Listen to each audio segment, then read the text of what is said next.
존경하는 여러분께 인사드립니다. 저는 김영석 교수입니다. 이 나이가 되니 밤은 예전보다 더 일찍 찾아오고 역을 지나는 기차의 기적 소리도 점점 뜸해집니다. 그럴 때면 저는 조용히 앉아 제가 걸어온 길을 돌아보곤 합니다. 거의 한 세기에 가까운 세월을 살며 가르치고 사람을 관찰해 왔습니다. 저는 참으로 다양한 삶의 모습을 보아왔습니다. 어떤 이는 한때 명예의 정점에 있었고 어떤 이는 평생을 조용히 살아왔습니다. 큰 재산을 가진 이도 있었고 기업 외에는 아무것도 남기지 못한 이도 있었습니다. 하지만 여정의 끝자락에 가까워질수록 저를 깊은 생각에 잠기게 만드는 한 가지 사실을 점점 더 깨닫게 되었습니다. 노년은 우리가 흔히 생각하는 그것이 사람을 고통스럽게 만드는 것이 아닙니다. 다른 무언가가 있습니다. 이 영상은 모든 분들을 위한 것이 아닙니다. 아직 많이 젊으시고 활기찬 인간관계 속에 빠져 있으며 저녁이 되면 집이 문득 넓게 느껴지는 감정을 아직 겪어보지 않으셨다면 오늘 이야기는 아마도 필요하지 않을 수 있습니다. 여기서 멈추셔도 괜찮습니다. 하지만 이미 예순을 넘기셨다면 밤에 누워 시계 소리를 들으며 그 초침 소리보다 마음이 더 허전하게 느껴진 적이 있다면 앞으로 누가 내 곁에 남아있을까 하고 스스로에게 물어본 적이 있다면 부디 이 자리에 함께해 주십시오. 저는 많은 성공한 사람들, 높은 학식을 갖춘 사람들, 자녀가 부족함 없이 자란 사람들을 보아왔습니다. 그러나 그들 중 적지 않은 이들이 생애 마지막 몇 년을 무거운 마음으로 보냈습니다. 가난해서가 아니었습니다. 큰 병을 얻어서도 아니었습니다. 너무 오랫동안 곁에 두었던 사람들 때문이었습니다. 노년은 종착역을 향해 달리는 밤기차와도 같습니다. 종착역에 가까워질수록 승객은 줄어들고 객실의 불빛도 부드러워집니다. 그때 우리에게 필요한 것은 더 많은 사람이 올라타는 것이 아니라 지금 내 곁에 누가 앉아 있는지를 돌아보는 일입니다. 무엇이 과연 노년을 지옥으로 만드는 것일까요? 외로움일까요? 아니면 더 교묘하고 더 은밀한 답은 무엇일까요? 그 답을 알고 싶으시다면 그리고 왜 많은 이들이 생애 마지막 시기에 이르러 마음이 돌처럼 무거워지는지 이해하고 싶으시다면 끝까지 함께 해주십시오. 그 답은 오늘 여러분 곁에 있는 사람들을 바라보는 방식을 바꾸어 놓을지도 모릅니다. 많은 분들이 저에게 묻습니다. 김영석 교수님, 노년에서 가장 두려운 것은 외로움입니까? 저는 대답하기 전에 잠시 침묵하곤 합니다. 외로움 그 자체는 두려운 것이 아닙니다. 두려운 것은 우리가 그것을 이해하지 못하는 데 있습니다. 저는 늘 인생을 여러 개의 방이 있는 한 채의 집에 비유해 왔습니다. 젊은 시절 우리는 거실에서 살아갑니다. 사람들의 출입이 끊이지 않고 웃음소리와 이야기 소리가 가득한 공간입니다. 중년은 서재와도 같습니다. 우리는 바쁘게 움직이며 가족과 사회를 위해 여러 일을 걱정하고 해결합니다. 그러다가 어느 순간 우리는 마지막 방으로 들어서게 됩니다. 조용한 방, 찾아오는 이도 적고 소리도 많지 않은 공간, 그것이 바로 노년의 방입니다. 문제는 그 방이 너무 작아서가 아닙니다.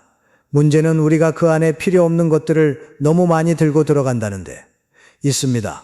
원망의 목소리, 비교의 말들, 만날 때마다 마음을 무겁게 만드는 관계들. 젊었을 때 우리의 정신은 두꺼운 벽과도 같았습니다. 누군가의 말이 부딪혀도 튕겨나갔습니다. 그러나 예순을 넘기면 그 벽은 얇아집니다. 생각 없이 던진 한마디가 며칠 동안 마음에 남습니다. 별일 아닌 만남처럼 보였던 자리 하나가 밤새 잠을 이루지 못하게 만들기도 합니다. 그것은 나약함이 아닙니다. 자연의 이치입니다.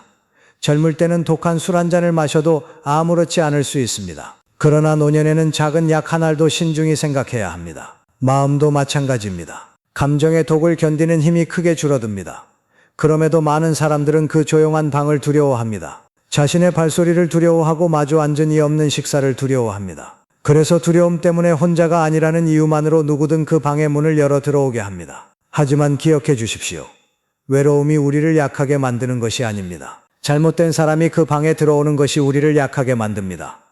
그리고 바로 이 시기에 인생의 마지막 방에 누가 앉을 수 있는지를 선택하는 일이 가장 중요한 문제가 됩니다. 제가 강단에 있던 시절 박 선생이라는 오랜 친구가 있었습니다. 우리는 대학 시절을 함께 보냈습니다.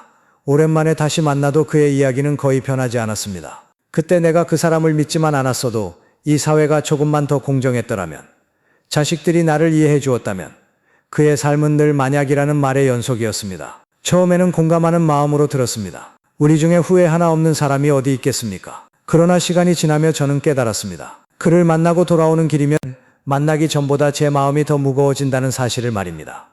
이야기가 지나치게 비극적이어서가 아니었습니다. 늘 바깥에서 원인을 찾고 누군가를 탓하는 방식 때문이었습니다. 원망이 오래 지속되면 마음의 습관이 됩니다. 그리고 그 습관은 전염됩니다. 저는 한 50년 된 친구 부부를 본 적이 있습니다. 그들은 매주 만났습니다. 한 사람은 병을 이야기했고 다른 한 사람은 자식의 부당함을 이야기했습니다. 두 사람 모두 자신들이 서로를 위로하고 있다고 생각했습니다. 그러나 실상은 서로의 안에 어두운 공기를 키우고 있었습니다. 마치 창문을 닫은 방 안에 앉아 각자 조금씩 연기를 내뿜는 것과 같았습니다. 시간이 흐르자 두 사람 모두 숨이 막혀갔습니다. 제가 말씀드리고 싶은 첫 번째 부류는 바로 이렇게 어둠을 퍼뜨리는 사람들입니다. 그들은 노골적으로 나쁜 일을 하지는 않습니다. 공개적으로 모욕을 주지도 않습니다. 그러나 무거운 공기를 몸에 지니고 다니며 자신이 앉는 곳마다 그것을 내려놓습니다. 더 위험한 것은 이 부류 안에 또 다른 유형이 있다는 점입니다. 걱정한다는 이름으로 상처 주는 말을 하는 사람들입니다. 이 나이쯤 되면 현실을 직시해야지. 자기 위치는 알아야지. 겉으로 들으면 솔직한 말처럼 보입니다. 그러나 그들의 말은 작은 바늘과 같습니다. 깊게 찌르지는 않지만 조금씩 피가 배어나오게 합니다. 그들은 우리가 감추려 했던 약한 지점을 정확히 겨냥합니다. 그리고 만남이 끝난 뒤 우리는 스스로에게 묻게 됩니다. 내가 정말 그렇게 부족한 사람인가? 저는 조언이 필요 없다고 말하는 것이 아닙니다. 그러나 진정한 조언은 언제나 존중을 동반합니다. 나이가 들수록 우리에게 필요한 것은 누군가가 우리를 고치는 일이 아니라 우리의 품위를 지켜주는 일입니다. 60의 나이에 이르러 타인의 원망을 계속 듣는 것은 더 이상 미덕이 아닙니다. 답이 없는 솔직함을 견디는 것도 성숙이 아닙니다. 그것은 스스로를 산소가 부족한 환경에 두는 일과 같습니다. 사람의 마음은 밤의 등잔불과도 같습니다. 한번 세게 부는 바람은 견딜 수 있습니다. 그러나 문을 계속 열어두어 바람이 끊임없이 들이치게 하면 결국 불빛은 꺼지고 맙니다. 여러분 스스로에게 물어보십시오. 누군가를 만나고 난 뒤 내 마음은 더 밝아집니까? 아니면 더 어두워집니까? 만약 어두워진다면 그것을 사소한 일로 여기지 마십시오.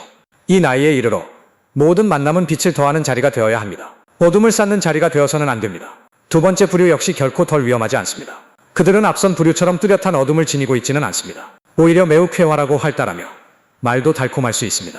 그러나 그들은 당신에게서 무엇인가가 필요할 때만 나타납니다. 저는 최 선생이라는 지인을 떠올립니다. 그가 전화를 걸어올 때마다 목소리는 늘 열정으로 가득했습니다. 교수님, 요즘 건강은 어떠십니까? 너무 오래 못 배웠네요. 하지만 몇 분 지나지 않아 대화의 방향은 바뀌곤 했습니다. 제 아들이 취업을 준비 중인데 교수님께서 소개를 좀 해주실 수 있을까요? 작은 프로젝트가 하나 있는데 교수님께서 한마디만 해주시면 될 것 같습니다. 이상하게도 제가 병으로 한동안 입원했을 때는 그의 전화가 완전히 끊겼습니다. 안부를 묻는 문자 한 통, 전화 한 통 없었습니다. 그러다 몇 달 뒤 그는 다시 작은 부탁과 함께 나타났습니다. 저는 그를 원망하지 않았습니다. 다만 한 가지를 깨달았을 뿐입니다. 그의 생각 속에서 저는 한 사람의 존재가 아니었습니다. 저는 연결해주는 다리였습니다. 하나의 도구였습니다. 이익으로 이어질 수 있는 문이었습니다. 이런 사람들은 무례하지 않습니다. 말로 상처를 주지도 않습니다. 그러나 이용당하고 있다는 감각으로 당신을 지치게 만듭니다. 그들은 휴대전화에서 백그라운드로 실행되는 애플리케이션과도 같습니다. 작동하는 모습은 보이지 않지만 배터리는 조금씩 닳아갑니다. 무엇 때문에 피곤한지 정확히 알지 못한 채 그들을 만날 때마다 자신의 에너지가 조금씩 줄어드는 것을 느끼게 됩니다. 젊은 시절에는 돕는 일을 기쁨으로 여길 수 있습니다. 그러나 60을 넘기면 모든 도움은 자발적이고 평안한 마음에서 비롯되어야 합니다. 도우면서도 마음 한편에 억지로 하는 느낌이나 불편함이 있다면 그 대가는 더 이상 작지 않습니다. 노년은 타인을 위한 서비스 제공소가 되어서는 안 됩니다. 누군가가 필요한 것만 얻고 떠나는 잠시 머무는 장소가 되어서는 안 됩니다. 이 시기에 건강한 관계는 서로 이익을 주고받지 않아도 나란히 앉아 있을 수 있는 두 사람과 같아야 합니다. 그저 함께 존재하는 것만으로도 충분히 따뜻해야 합니다. 누군가를 만날 때마다 당신의 가치가 당신이 줄 수 있는 것으로만 평가받는 느낌이 든다면 그것은 더 이상 우정이 아닙니다. 그것은 거래입니다. 그리고 거래는 인생의 마지막 시기까지 이어져야 할 관계가 아닙니다. 이 점을 기억하십시오. 이용하는 사람은 당신의 시간만 빼앗는 것이 아닙니다. 그들은 조용히 당신의 자존감을 갉아먹습니다. 그리고 자존감이 닳아질 때 노년은 어떤 병보다도 더 피곤해집니다. 여러분 여기까지 제 이야기를 들어주셨다면 아마도 마음속으로 세 부류 중 어디에 자신이 있는지 느끼셨을 것입니다. 사람을 곁에 두고 마음이 한결 가벼워진 분일 수도 있고 아직도 여러 옛 인연에 매여 있는 분일 수도 있습니다. 혹은 조용히 외로움 속에 있으면서도 어디서부터 시작해야 할지 모르는 분일지도 모릅니다. 그렇다면 앞으로 7일 동안 우리는 무엇을 해야 할까요? 저는 여러분께 인생 전체를 바꾸라고 권하지 않습니다. 이 나이에는 큰 변화가 오히려 우리를 지치게 합니다.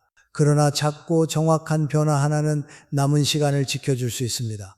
첫째 날에는 혼자 앉아 정말로 곁에 두고 싶은 세 사람의 이름을 적어 보십시오. 가장 부유한 사람도 권력이 있는 사람도 아닙니다. 함께 있을 때 마음이 편안해지는 사람입니다. 세 사람만 적으십시오. 둘째 날에는 그 세 사람 중 한 분에게 먼저 연락해 보십시오. 거창한 이야기는 필요 없습니다. 건강을 묻고 하루에 작은 일 하나를 나누면 충분합니다. 노년에 먼저 손을 내미는 일은 우리를 낮추는 것이 아니라 더 성숙하게 만듭니다. 셋째 날에는 자신을 지치게 하는 관계를 돌아보십시오. 단절을 선언할 필요는 없습니다. 다만 만남의 빈도를 줄이십시오. 필요하지 않은 약속 하나를, 마음을 무겁게 하는 모임 하나를 줄이십시오. 넷째 날에는 자신을 돌보는 시간을 가지십시오. 20분 정도 걸어보십시오. 집안의 한 구석을 정리해 보십시오. 이 나이에는 공간의 단정함이 마음의 단정함을 비춥니다. 다섯째 날에는 가족에게 진심 어린 감사의 말을 전하십시오.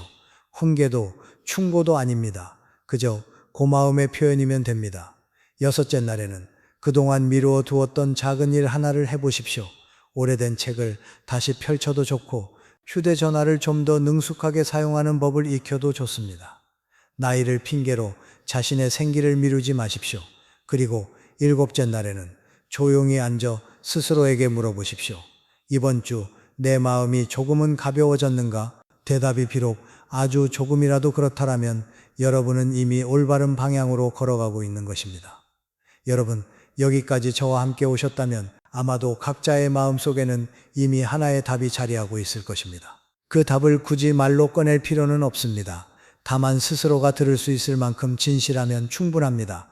이 영상은 처음부터 분명히 말씀드렸듯 모든 사람을 위한 것이 아닙니다. 아직 성공을 향해 달리고 있고 앞날에 많은 야망이 남아있는 분들에게는 이 말이 너무 이르게 느껴질 수도 있습니다. 그러나 예순을 넘어 기쁨도 겪고 상실도 겪고 믿음과 실망을 모두 경험해 본 분들이라면 제가 왜 다시 선택한다는 두 글자를 강조하는지 이해하실 것입니다. 곁에 둘 사람을 다시 선택하는 것, 내가 사용하는 말을 다시 선택하는 것, 시간과 에너지를 어디에 둘 것인지 다시 선택하는 것. 이 나이에 가장 큰 실수는 한때 누군가를 잘못 믿었던 일이 아닙니다. 외로움이 두려워 자신을 소모시키는 환경에 계속 머무는 것입니다. 저는 90, 100세까지 사신 분들을 많이 만났습니다. 그분들이 가장 부유한 사람들은 아니었습니다. 그러나 평온했습니다. 진정으로 가까운 몇 사람이 있었고 더 이상 무엇을 증명하려 애쓰지 않았습니다. 그리고 밤에 깊이 잠들었습니다. 여러분이 저에게 지금 바꾸는 것이 늦지 않았습니까? 라고 묻는다면 저는 이렇게 답하겠습니다. 더 이상 바꿀 기회가 없을 때가 가장 늦은 때입니다. 오늘 우리가 이렇게 앉아 듣고 생각할 수 있다면 아직 늦지 않았습니다. 저 김영석은 여러분이 제 말을 당장 믿어주기를 바라지 않습니다. 다만 앞으로 7일 동안 우리가 이야기한 작은 실천 하나를 해보시기를 바랍니다. 그리고 스스로 느껴보십시오. 이 말이 마음에 닿았다면 댓글로 한 문장 남겨주십시오. 저는 다시 선택하겠습니다. 그것은 저를 위한 말이 아니라 여러분 자신의 마음에 대한 확인입니다. 이 내용이 여러분의 노년에 도움이 되었다면 앞으로도 함께 이야기를 나눌 수 있도록 채널을 구독해 주십시오. 끝까지 인내심 있게 들어주셔서 감사합니다. 앞으로의 세월이 평안하시기를, 스스로를 지킬 수 있는 건강을 가지시기를, 올바른 사람을 선택할 수 있는 분별을 가지시기를, 그리고 결코 외롭지 않을 따뜻함을 누리시기를 기원합니다. 안녕히 계십시오. 다시 뵙겠습니다.